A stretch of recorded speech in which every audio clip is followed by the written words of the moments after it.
मेरा देवर रोज़ मेरे कमरे में आता और मेरी आंखों पर पट्टी बांध कर कहता, भाभी मैं आपको एक चीज़ पकड़ाऊँगा, उनसे छू कर आपको बताना है कि वह चीज़ क्या है।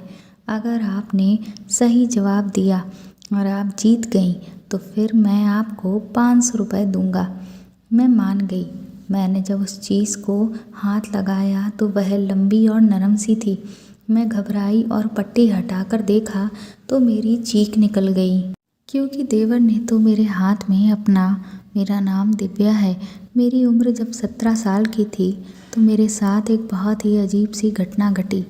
एक रात को मैं आराम से अपने बिस्तर पर लेटकर सो रही थी कि तभी मेरे पापा के चिल्लाने की आवाज़ आई। शोर सुनकर मैं अपने कमरे से बाहर निकल कर आई तो पापा मुझसे कहने लगे कि बताओ वह आदमी कौन था। उनके मुंह से ऐसी बात सुनकर मैं बहुत हैरान रह गई। मुझे तो समझ ही नहीं आ रहा था कि पापा मुझसे क्या पूछ रहे हैं। वह कहने लगे कि अभी अभी मैंने तुम्हारे कमरे से एक आदमी को निकलते हुए देखा है। तुम्हारा ये चक्कर उसके साथ कब से चल रहा है। मैंने पापा से कहा कि आपको कोई गलतफहमी हुई है, क्योंकि ऐसा कुछ भी नहीं था। मैं तो चुपचाप आराम से अपने बिस्तर पर सो रही थी। मुझे तो ऐसा कुछ भी नहीं पता चला, पर पापा अपने आगे मेरी कोई बात सुनने को तैयार ही नहीं थे। मैंने उन्हें समझाते हुए कहा कि हो सकता है कोई चोर हमारे घर में चोरी करने के लिए आया हो और जब वह मेरे कमरे से बाहर निकल कर जा रहा हो तो आपने उसे देख लिया और आपको गलतफहमी हो गई। पापा कहने लगे कि वह मुझे देखते ही भागने लगा। मैंने कहा तो चोर ने आपको सामने देखा तो वह डर गया होगा कि कहीं आप उसे पकड़ ना लो, बस इसीलिए वह भाग गया। पर पापा मेरी किसी बात पर विश्वास ही नहीं कर रहे थे। उन्होंने तुरंत ही पूरे घर की तलाशी ली तो कहने लगे कि अगर वह चोर था तो कोई भी चीज़ कहीं से गायब क्यों नहीं है। इसका मतलब यही हुआ कि वह तुम्हारा आशिक ही था। मैंने उनसे कहा हो सकता है वह सभी कमरों में गया हो, लेकिन उसे किसी भी सामान के बारे में पता नहीं था, इसीलिए वह कुछ लेकर नहीं जा पाया।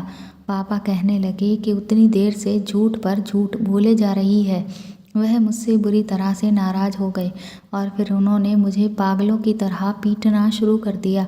वह कहने लगे कि वह तेरा कोई आशिक ही था, क्योंकि अगर चोर होता तो कुछ ना कुछ तो लेकर ज़रूर जाता। पापा ने मुझे बहुत मारा और फिर अगले दिन ही उन्होंने मेरी शादी करने का फ़ैसला सुना दिया। मेरी माँ ने पापा को समझाने की कोशिश भी की कि पूरा सच जाने बगैर तुम बच्ची की ज़िंदगी का फ़ैसला ऐसे कैसे कर सकते हो। तुम तो उसके पीछे हाथ धोकर ही पड़ गए हो। समझने की कोशिश करो, अभी इसकी उम्र ही क्या है। हमारे पूरे परिवार में कम उम्र में किसी की भी शादी नहीं की जाती। लेकिन पापा कहने लगे कि मैंने खुद अपनी आंखों से उस आदमी को इसके कमरे से निकलते हुए देखा है। अब मुझे और कुछ नहीं सोचना समझना।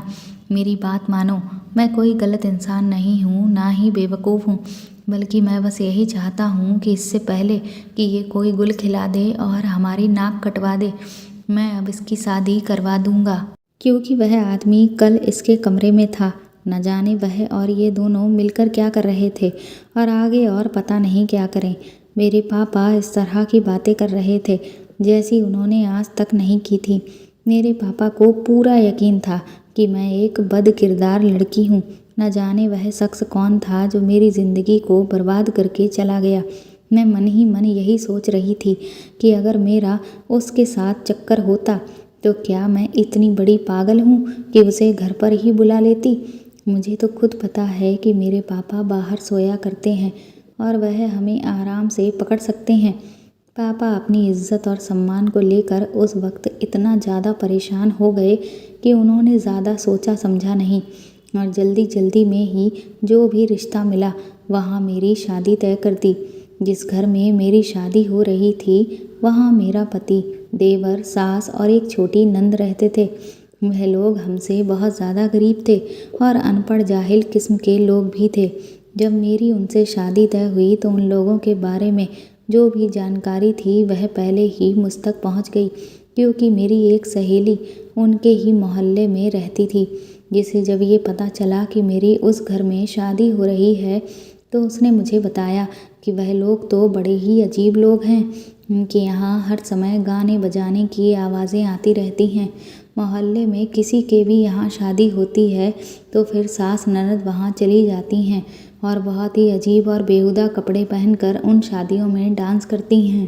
उन लोगों को किसी की भी कोई परवाह नहीं है, बल्कि उनके घर में किसी को किसी की नहीं पड़ी। ना बेटे को माँ की फिक्र है और ना ही माँ को बेटे की फिक्र है। और उनकी बहन तो ऐसी है कि उसने सारे मोहल्ले को फंसा रखा है। वो बोली, तुम ऐसे गंदे लोगों में जाओगी तो तुम्हारी ज़िंदगी बर्बाद हो जाएगी। मैंने उससे कहा कि अब मैं कर ही क्या सकती हूँ, ज़िंदगी तो मेरी पहले ही बर्बाद हो गई है। मेरे पापा ने मुझे जानवरों की तरह मारा है और वह मेरी अब शादी करवा कर ही मानेंगे। इस बात को लेकर मेरे घर में भी कोई बात नहीं हुई। मेरी माँ भी अब पूरी तरह से बेबस हो चुकी थी। मेरे पति का नाम रवि था। उन लोगों का रवैया हमारे साथ ठीक ही था। मेरे घर वालों ने उनसे कहा कि वह सादगी से शादी करना चाहते हैं। इस चीज़ के लिए वह लोग भी मान गए, क्योंकि वह भी ज़्यादा कोई शादी पर खर्च नहीं करना चाहते थे। इसीलिए कुछ ज़रूरी रस्में करने के बाद ही हमारी शादी हो गई। मैं अपने 2 छोटे भाइयों की इकलौती बहन थी, लेकिन फिर भी मेरी शादी बिल्कुल ऐसे करी गई थी जैसे कि किसी की मैयत हो। मैं अपने ससुराल विदा होकर जाना नहीं चाहती थी, लेकिन अब क्योंकि मेरी शादी हो चुकी थी, इसीलिए मजबूरन मैं इनकार भी नहीं कर सकती थी। अपने ससुराल पहुंचकर जब मैं अपने कमरे में बैठकर अपने पति का इंतज़ार कर रही थी, तो वहाँ पर एक बहुत ही अजीब बात हुई। मेरे कमरे का दरवाज़ा खुला और मैंने घूंघट उठाकर देखा तो मेरे पति की जगह मेरा देवर कमरे में आ गया। उस रात उसे अपने कमरे में देखकर मैं बुरी तरह से चौंकी और मैंने उससे कहा कि तुम यहाँ पर क्या कर रहे हो? तो वह मुझसे कहने लगा, भाभी आप फिक्र ना करें, आपकी शादी मेरे भाई से हुई है, लेकिन मैं तो बस इस कमरे में सोने के लिए आया हूँ। उसके मुंह से ऐसी बात सुनकर मैं बहुत हैरान रह गई। मैं सोचने लगी कि आज यहाँ पर इसका क्या काम है और ये मेरे कमरे में सोने क्यों आया है। मैंने उससे कहा कि तुम कैसी बातें कर रहे हो? तो वह अचानक ही ज़ोर ज़ोर से हंसने लगा और कहने लगा, अरे मैं तो मजाक कर रहा हूँ, मैं भला यहाँ सोने के लिए क्यों आऊँगा?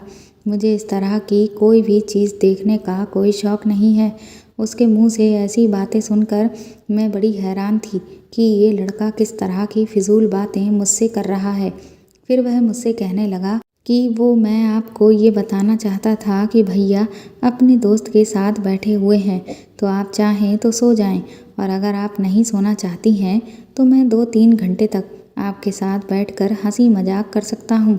मैंने उससे कहा कि नहीं, इसकी कोई ज़रूरत नहीं है, मुझे बहुत तेज़ नींद आ रही है, जबकि मुझे उस वक्त बिल्कुल भी नींद नहीं आ रही थी।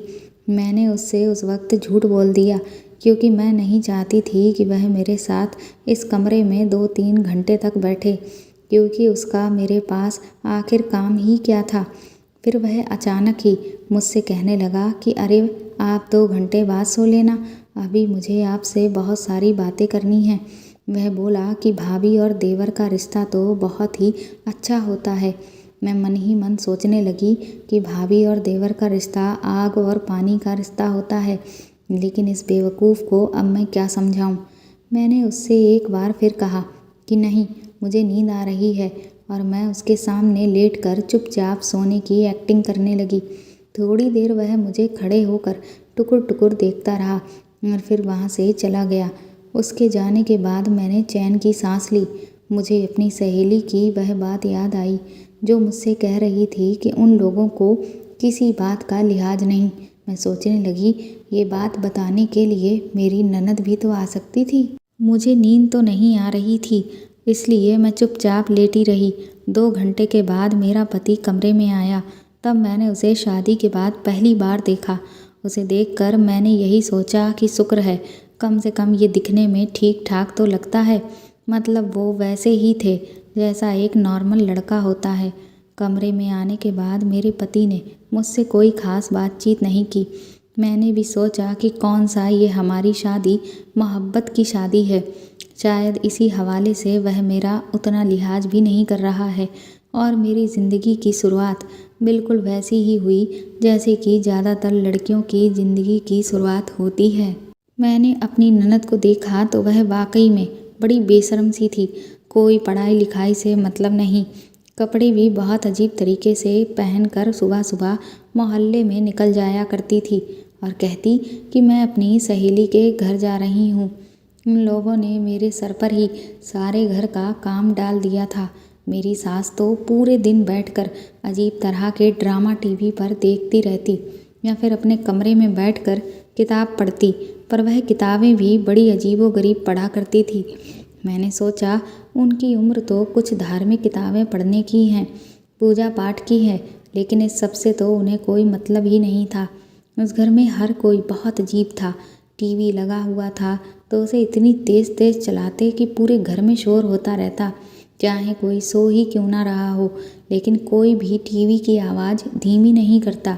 मेरी शादी के 2-3 दिन के बाद ही मेरे देवर ने अचानक से घर में हंगामा मचाना शुरू कर दिया कि उसे भी शादी करनी है। मेरी सास ने उसे समझाया कि अभी तुम्हारी शादी नहीं हो सकती, लेकिन वह तो किसी बच्चे की तरह शादी के लिए मचल रहा था।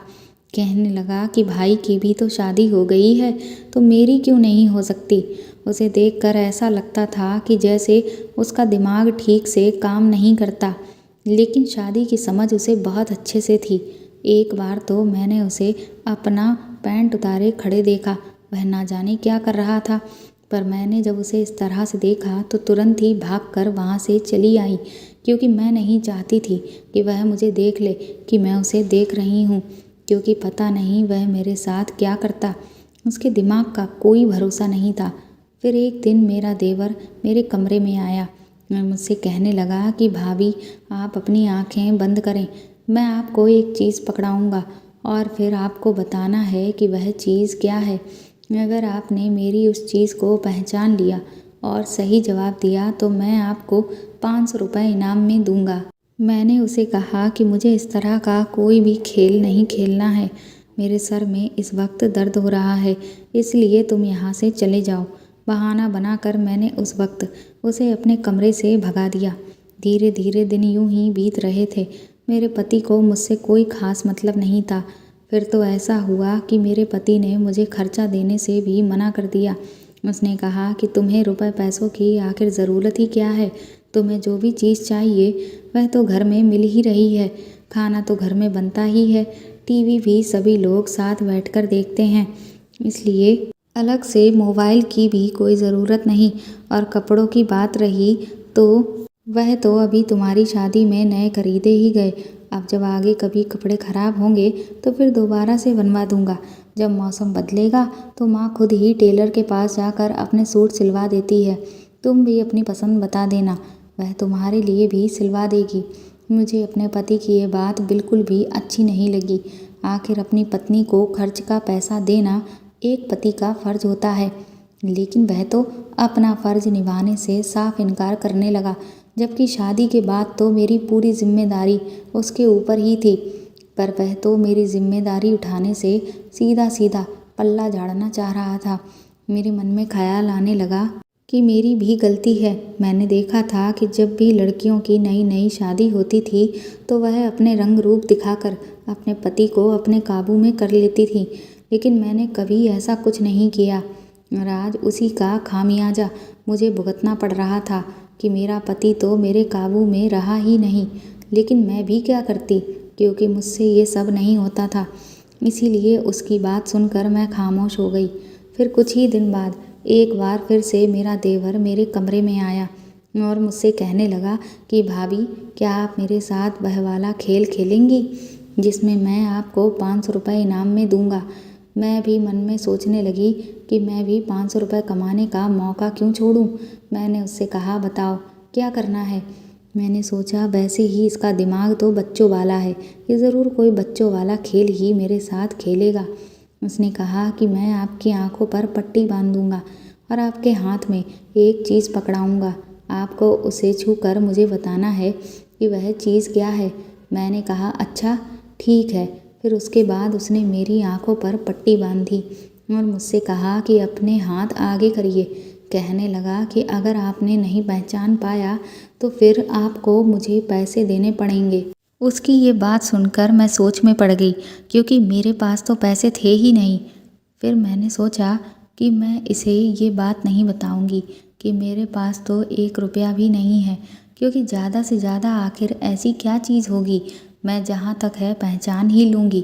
फिर उसने मेरी आँख पर पट्टी बांधी और मेरे हाथ में कोई चीज़ पकड़ाई जो बड़ी ही नरम सी लग रही थी, लेकिन मुझे समझ ही नहीं आ रहा था कि वह क्या है। और वह मुझे बार बार पूछे जा रहा था कि बताओ बताओ ये क्या है।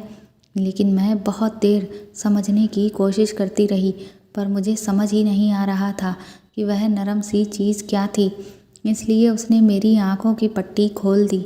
मैंने उसे कहा कि वह क्या था, तो कहने लगा कि ये मैं आपको नहीं बता सकता, लेकिन अब आप हार गई हैं, इसीलिए अब आपको मुझे 500 रुपये देने ही होंगे। मैंने उससे कहा कि मेरे पास इस वक्त पैसे नहीं हैं। उसने कहा कि चलिए कोई बात नहीं, जब आपके पास पैसे हों तो आप मुझे दे दीजिएगा। मैंने कहा ठीक है। मुझे बहुत अफसोस हुआ कि मैं समझ ही नहीं पाई कि वह क्या चीज़ थी। अच्छा खासा 500 रुपये कमाने का मौका मेरे हाथ से निकल गया था।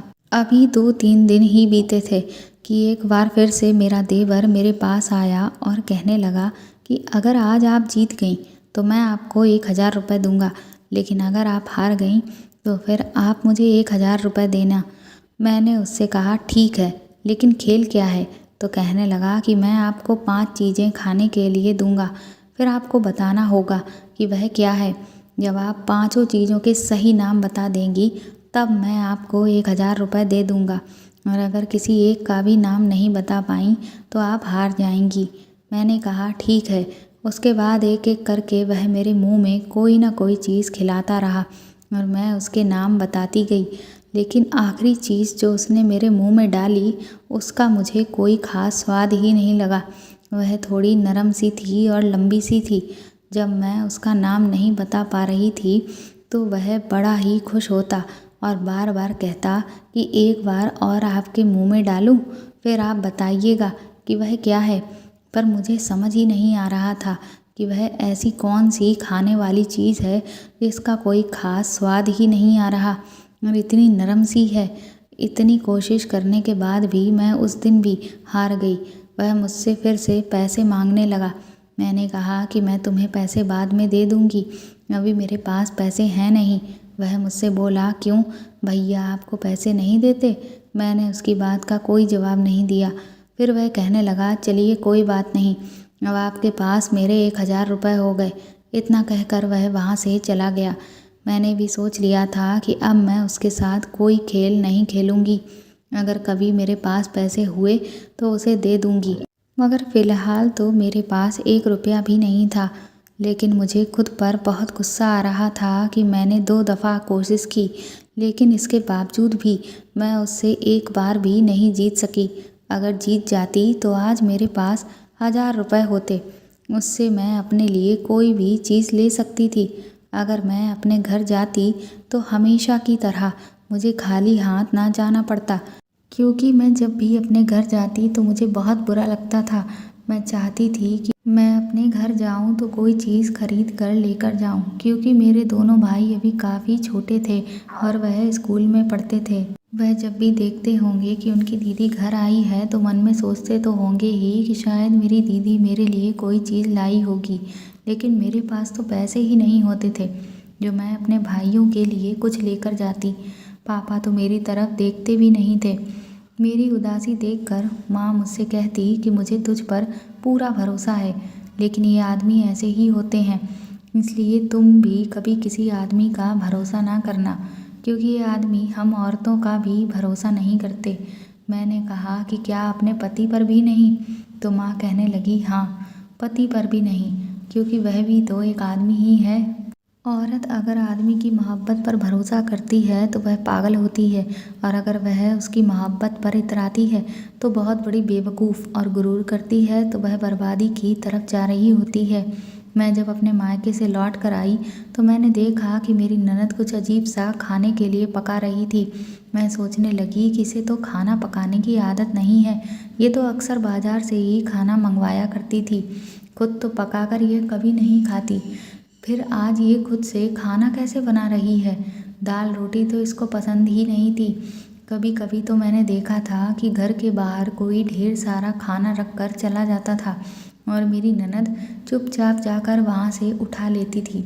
मैं अच्छी तरह से समझ चुकी थी कि वह खाना होटल का होता था। इतनी तो बेवकूफ़ मैं नहीं थी। मैं समझ चुकी थी कि मेरी ननद ने कुछ ऐसे लोगों से दोस्ती कर रखी है जिनसे वह खाने पीने की चीज़ें मंगवाती है। अभी मैं खड़े होकर यही सब सोच रही थी कि तभी मेरा देवर वहाँ आ गया। तो मैंने उसकी बहन के सामने ही उससे कहा कि जो गेम तुमने मेरे साथ खेली थी वह अपनी बहन के साथ खेलो, उसके साथ भी शर्त लगाओ, हो सकता है कि तुम्हारी बहन पहचान ले। मेरी ननद हम दोनों की बात सुनकर पूछने लगी, कौन सी गेम और कौन सी शर्त की बात कर रही हो आप भाभी? मैं भी खेलूँगी। मैंने उसे कहा कि अगर तुम इस गेम में जीत गई तो तुम्हें 500 रुपये मिलेंगे। उसने मेरी बात सुनकर खुश होते हुए कहा, अरे वाह, फिर तो मैं ज़रूर खेलूँगी। लेकिन मेरा देवर कहने लगा कि नहीं, मैं इसके साथ ये खेल नहीं खेल सकता हूँ।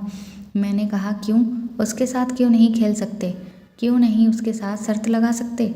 सिर्फ मेरे साथ ही लगा सकते हो? वह तो तुम्हारी बहन है। तो देवर गुस्से में कहने लगा, अब भाभी मैं आपके साथ भी नहीं खेलूँगा और अब आप इस गेम के बारे में किसी को भी मत बताइएगा। इतना कहकर वह वहाँ से चला गया। मेरी ननद मुझसे पूछने लगी कि आखिर ये गेम का पूरा मामला क्या है? तो मैंने उसको सब कुछ बता दिया। मेरी बात सुनकर वह मुझसे बोली, भाभी मैं आपको एक बात पहले ही बता देती हूँ, ये जो मेरा भाई है ये बचपन में एक गड्ढे में गिर गया था और उसके सर में उस वक्त चोट लग गई थी। तब से ये पागल है। इसीलिए आप इसकी किसी भी बात में मत आइएगा और इसकी किसी भी बात को दिल पर भी मत लीजिएगा। ये हमेशा उल्टी सीधी हरकतें करता रहता है और इसकी इस हरकत के बारे में भैया को मत बताइएगा, नहीं तो वह इसे पागलों की तरह मारेंगे। वह पहले भी उसको ऐसे ही मारते थे। जब भी ये कोई इस तरह से हरकत करता था मैंने सोचा मेरी ननद मुझसे मजाक कर रही है कि उसका भाई गड्ढे में गिर गया था, क्योंकि भाई बहनों में तो इस तरह की टांग खींचने वाले मजाक चलते रहते हैं। मैं भी कभी मजाक में अपने भाइयों को कहती थी कि तुम्हें तो हम लोग कूड़ेदान से उठाकर लाए थे, तुम मेरे सगे भाई नहीं हो। यही सोचकर मैंने उसकी बातों पर ध्यान नहीं दिया। लेकिन एक दिन मुझे बहुत ज़्यादा पैसों की ज़रूरत पड़ी तो मैंने अपने देवर से खुद ही कहा कि मुझे तुम्हारे साथ फिर से शर्त लगानी है। वो मुझसे कहने लगा, ठीक है, लेकिन इस दफ़ा अगर आप जीती तो मैं आपको 1500 रुपये दूँगा। उसकी बात सुनकर मैं बहुत खुश हो गई और मैंने सोच लिया कि इस बार तो मैं जीत कर ही रहूँगी। लेकिन मेरी बुरी किस्मत, मैं इस बार भी पहचान नहीं पाई। फिर मैं सोचने लगी कि जब इंसान सही तरीके से कोई खेल खेले तो शायद ही है जो वह जीत सके। अब मैं उसके साथ चीटिंग करना चाहती थी। इसीलिए मैंने उसे कहा कि मैं कल तुम्हारे साथ आखिरी बार एक बार फिर से शर्त लगाऊंगी। अगर मैं जीती तो तुम मुझे पूरे 3000 रुपये देना और अगर मैं हार गई तो मैं तुम्हें पूरे 5000 रुपये दूंगी। मेरा देवर तो इस बात पर बहुत खुश हो गया। कहने लगा, लगता है भैया ने आपको खर्चे के लिए काफ़ी सारे पैसे दिए हैं। मैंने कहा, हाँ, तुम्हारे भाई ने मुझे खर्चा देना शुरू कर दिया है। मेरे पास बहुत सारे पैसे हैं और फिर ये तो शर्त ही ऐसी है, इसमें ये थोड़े ना देखा जाता है कि कितने पैसे लग रहे हैं। मैं कल तुम्हारे साथ ये शर्त पर ज़रूर खेलूँगी। मेरा देवर बहुत खुश हो गया। उसने कहा, ठीक है, कल तो बहुत मज़ा आएगा। वो बोला, अगर आप हार गई तो पूरे 5000 रुपये देने होंगे। पहले भी आप कई बार मुझसे हार चुकी हैं लेकिन आपने मुझे पैसे नहीं दिए। मैंने कहा, तुम फिक्र ना करो, मैं तुम्हें पूरे पैसे दे दूँगी, पर तुम भी अपने पैसे तैयार रखना। हम लोग अभी आपस में बातें कर ही रहे थे कि तभी मेरा पति वहाँ पर आ गया। मेरा पति जब भी घर आता था तो अक्सर हम लोगों को पता ही नहीं चलता था, पर उनके आते ही मुझे ये खुद से समझना पड़ता था कि अब मुझे अपने कमरे में जाना है।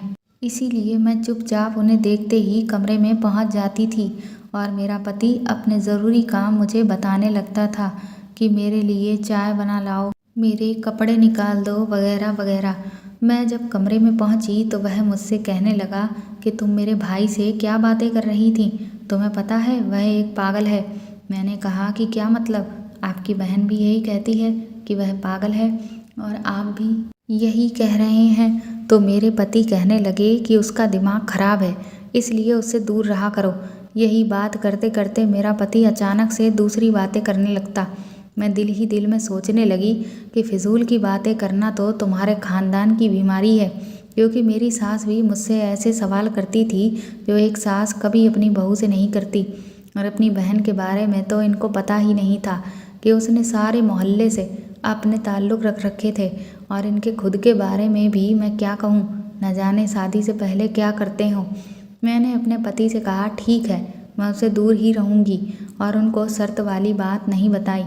लेकिन मुझे पैसों की सख्त ज़रूरत थी, क्योंकि मेरे छोटे भाई की सालगिरह आ रही थी। हम लोग हर साल अपने भाइयों की सालगिरह धूमधाम से मनाते थे और मैंने इस बार उसे वादा किया था कि मैं उसके लिए एक वीडियो गेम लेकर आऊँगी जो पूरे 3000 रुपये की थी। बस इसीलिए मुझे पैसों की बहुत ज़रूरत थी। पहले मैंने वह पैसे पति से भी मांगे थे, लेकिन उसने तो मुझे साफ इनकार कर दिया। कहने लगा कि सालगिरह ही तो है। मेरा दिल तो किया कि मैं उसे अभी जवाब दूं, लेकिन फिर मैंने उससे कुछ भी नहीं कहा। मैं खामोश रह गई। मैंने उस चीज़ को आज तक कभी नहीं देखा था जो मेरा देवर मुझे पकड़ाता था, लेकिन मुझे उस चीज़ को महसूस करके उसके एहसास के बारे में मैं सोच रही थी कि वह बहुत नरम सी थी और उसके ऊपर बाल भी थे। लेकिन ऐसी क्या चीज़ हो सकती थी? एक तो जब मैं आंखें खोलती तो वह अपनी उस चीज़ को गायब कर देता था। इसीलिए इस बार मैंने एक ट्रिक अपनाई। इस दफ़ा मैं अपना कपड़ा ले गई। इसीलिए जब मेरे देवर ने कहा कि आपको पट्टी बांधनी है, तो मैंने कहा कि दुपट्टे से मेरे आँख पर पट्टी बांध दो। मेरी बात वह मान गया। उसने मेरी आँखों पर वह दुपट्टा बांध दिया। वो बहुत ज़्यादा बारीक कपड़े का था, जिससे मुझे सब कुछ साफ साफ नज़र आ रहा था। फिर उसने मुझे वह चीज़ पकड़ा दी और जैसे ही मैंने वह चीज़ पकड़ी, मैं बुरी तरह से चिल्लाई और मैंने फ़ौरन ही अपना हाथ पीछे कर लिया। मैंने अपनी आँखों से पट्टी हटाई और कहा कि तुम्हें शर्म नहीं आती मेरे साथ ऐसा करते हुए? वह मुझसे कहने लगा कि मैं इसे पकड़ कर लाया था, ये मेरा दोस्त है, मैंने इसका नाम भी रखा है। मैं हैरान रह गई। मैं सोचने लगी ये तो सच में पागल है। मेरी चीख सुनकर मेरे पति भी वहाँ पर आ गए। मेरी सास और मेरी ननद ने भी ये मंजर अपनी आंखों से देख लिया। मेरी सास ने देवर को थप्पड़ मारा और कहा कि जाओ, इस पिल्ले को जहाँ से उठाकर लाए हो वहीं पर छोड़ कर आओ। ये तुम्हें कहीं काट ना ले। अगर उसने काट लिया तो तुम मर जाओगे। इसे यहाँ से बाहर फेंको। उसके बाद मैंने उन लोगों को सारी बात बताई तो वह मुझसे कहने लगे कि हम तो तुम्हें पहले ही कह रहे थे कि ये पागल है। तुम्हें क्या लगा कि हम क्या कोई मजाक कर रहे हैं? मैंने कहा हाँ, ये तो सच में पागल है। मैं तो हैरान रह गई कि इस तरह की हरकत कोई पागल ही कर सकता था। फिर मुझे मेरे पति ने पूरी बात बताई। उसने कहा कि एक बार इसको बहुत बुरी तरह से बुखार आया था जो इसके दिमाग पर असर कर गया। उसके बाद से ये इस तरह की अजीबोगरीब हरकतें करने लगा। कभी कभी ये बहुत ही गंदी बातें करने लग जाता है, इसीलिए हम लोग भी इससे ज़्यादा बातें नहीं करते। हमने उसे उसके हाल पर ही छोड़ दिया है। वह ना तो पढ़ाई लिखाई करता है और ना ही कोई काम। उसका व्यवहार भी अचानक से बदल जाता है।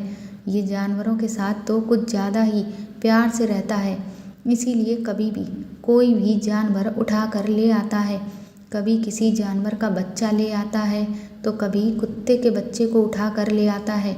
मैंने अपना सर पकड़ लिया। अब मैं सोचने लगी कि ना जाने उसने उस दिन मेरे मुंह में क्या डाला होगा। जब मैं कमरे में आई तो मैंने अपने पति को बताया कि दरअसल मुझे पैसों की सख्त ज़रूरत थी। तो वह मुझसे कहने लगे कि तुम्हें क्या मैंने खर्चा देने से मना किया था? मैंने ये तो नहीं कहा था कि अगर तुम्हें इतनी ज़्यादा ज़रूरत होगी तो तुम मुझसे कहोगी ही नहीं। तुम मेरी बीवी हो। अगर तुम मुझसे पैसे नहीं मांगोगी तो फिर किससे मांगोगी? मैंने अपने पति से माफ़ी मांगी और फिर मैंने उसे अपनी सख्त ज़रूरत के बारे में बताया। तो फिर उसने मुझे अपने भाई के लिए वह वीडियो गेम खरीदने के पैसे दे दिए। उस दिन के बाद से मैं अपने देवर से दूर रहने लगी थी, पर अब मुझे धीरे धीरे ये समझ आने लगा था कि मेरे ससुराल वाले इतने भी बुरे नहीं हैं जितना कि मैंने आज तक उन्हें समझा था। दरअसल अगर किसी को लेकर कोई आपसे पहले ही कुछ कह देता है तो हमारी विचारधारा सामने वाले को लेकर वैसी ही बन जाती है। मेरे साथ भी ठीक वैसा ही हुआ था। मेरी सहेली ने मुझसे जो भी कहा उसका मेरे दिमाग पर असर था और इसीलिए मैं अपनी सास और ननद और पति को लेकर भी उसी तरह का नज़रिया रख रही थी। मैंने अपने पति से अब बात करना शुरू कर दिया था। मैंने उनसे कहा कि सब लोग घर में अव्यवस्थित तरीके से क्यों रहते हैं, तो वह कहने लगे कि दरअसल हम लोग शुरुआत से ही हमेशा गरीब रहे हैं, जिस वजह से कोई खास पढ़ लिख नहीं पाए जो हम तौर तरीके सीखते। मैंने उनसे कहा कि अगर आप मेरा साथ दें तो हम अपने घर की स्थिति बदल सकते हैं। अब मेरा पति मेरा हर काम में साथ देने लगा था। उनसे पैसे लेकर मैं बाज़ार से कुछ सामान लेकर आई और फिर मैंने अपनी सास और नंद से कहा कि हम तीनों लोग मिलकर घर से अचार और पापड़ का बिजनेस शुरू करते हैं। मेरी इस बात से वह दोनों भी राज़ी हो गईं और कुछ ही महीनों में हमारा अचार और पापड़ का बिजनेस बहुत अच्छे से चल पड़ा। हम तीनों घर में अचार पापड़ बनाकर तैयार करते और मेरा पति बाज़ार जाकर उन्हें बेच आता, जिससे हमें बहुत अच्छी कमाई होने लगी थी। मैंने अपने ससुराल के घर के हालात बदलने शुरू कर दिए थे।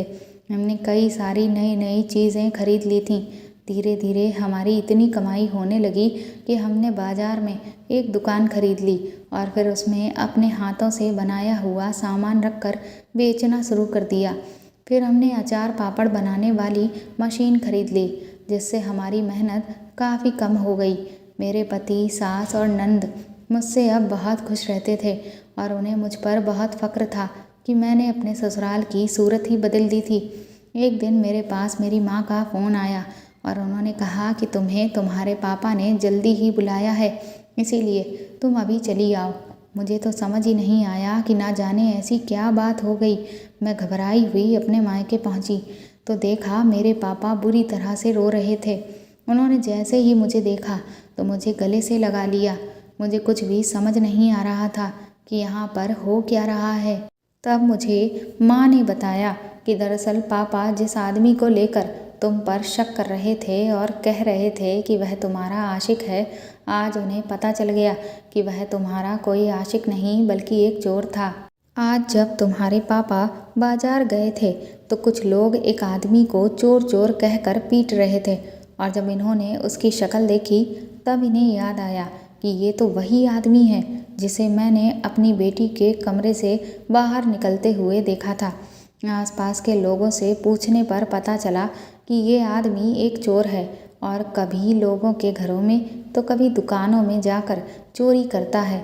घर आकर तुम्हारे पापा ने मुझे पूरी बात बताई और फिर वह अपने किए पर शर्मिंदा होने लगे कि मैंने अपनी बेटी की बातों पर यकीन नहीं किया और सिर्फ शक के बिना पर जल्दबाजी में उसकी शादी अपने से निचले परिवार में करके उसकी ज़िंदगी खराब कर दी। मेरे पापा मुझसे हाथ जोड़कर माफ़ी मांगने लगे। मैंने भी उन्हें माफ़ कर दिया। वह मुझसे कहने लगे कि मुझे पता है कि तुम अपने पति के साथ खुश नहीं हो। मैंने कहा कि ऐसा पहले था, लेकिन अब ऐसा बिल्कुल नहीं है। अब तो मैं अपने ससुराल में बहुत खुश हूँ। आपको नहीं पता कि अब हम आपसे भी ज़्यादा पैसे वाले हो गए हैं। ये सुनकर तो मम्मी पापा दोनों ही चौंक गए। उसके बाद मैंने उन्हें सब कुछ बता दिया, जिसे सुनकर वह बहुत ज़्यादा खुश हो गए और फिर मैं अपने माँ बाप का आशीर्वाद लेकर खुशी खुशी अपने ससुराल लौट आई।